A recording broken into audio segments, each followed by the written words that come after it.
छठ मनाइएगा आपके गरीबी का, बिहार के बदहाली का ये अंतिम दिवाली और छठ होने जा रहा है।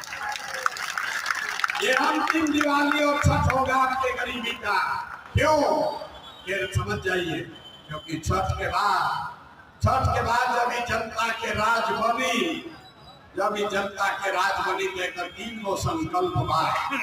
पहला संकल्प सब लोग याद कर लीजिए, जिसका बच्चा, जिसके घर का जवान सवान बाहर गया है मजदूरी करने, आपके बच्चे जो पढ़ लिख कर बेरोजगार बैठे हैं, उसको सरकारी नौकरी मिले चाहे न मिले, लेकिन जब जनता का राज बनेगा छठ के बाद, तो साल भर के अंदर, याद रखिए, साल भर के अंदर नाली गली जब बनी तब बनी, स्कूल अस्पताल जब सुधरी तब सुधरी, लेकिन साल भर के अंदर जितने आपके समान गए हैं बाहर मजदूरी करने, जो बच्चे यहाँ बेरोजगार बैठे हैं, सभी के लिए कम से कम 10 से 12 हजार रुपया के रोजी रोजगार का व्यवस्था यही बिहार में करके दिया जाए। होना चाहिए कि नहीं होना चाहिए? समर्थन में हाथ उठाइए। होके के चाहिए कि ना होके के चाहिए? जनता के राज का असर होगे के तय करे के बाकी का होके के चाहिए? सबसे पहले रोजगार होना चाहिए कि नहीं होना चाहिए? होना चाहिए।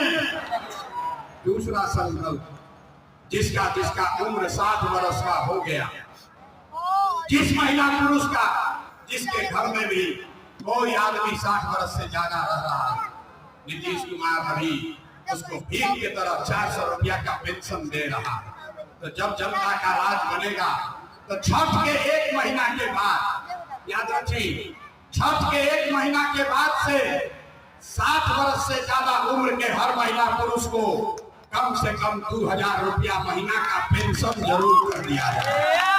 होना चाहिए कि नहीं होना चाहिए? इधर का लोग सुस्ता रहा है, होना चाहिए कि नहीं होना चाहिए?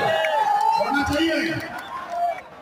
तीसरा और अंतिम संकल्प, जिसका बच्चा 15 साल से कम उम्र का है, गरीब का बच्चा अभी जाता है सरकारी स्कूल में पढ़ने, तो पढ़ता नहीं है, खिचड़ी खाया, मास्टर साहब भगा दिए। आपका राज बनेगा, जन सुराज का राज आएगा, तो जिसका बच्चा 15 साल से कम उम्र का है, उसके पास ये सुविधा होगी कि आप अपने बच्चे को प्राइवेट अंग्रेजी स्कूल में भेजिए और स्कूल का फीस सरकार की ओर से भरा जाएगा, ताकि गरीब स्कूल में होते के चाहिए कि ना होते के चाहिए? गरीब का बच्चा भी अंग्रेजी स्कूल में पढ़ना चाहिए कि नहीं पढ़ना चाहिए? पढ़ना चाहिए ना। एक बार बच्चों के हाथ उठाकर बोलिए, पढ़ना चाहिए कि नहीं पढ़ना चाहिए?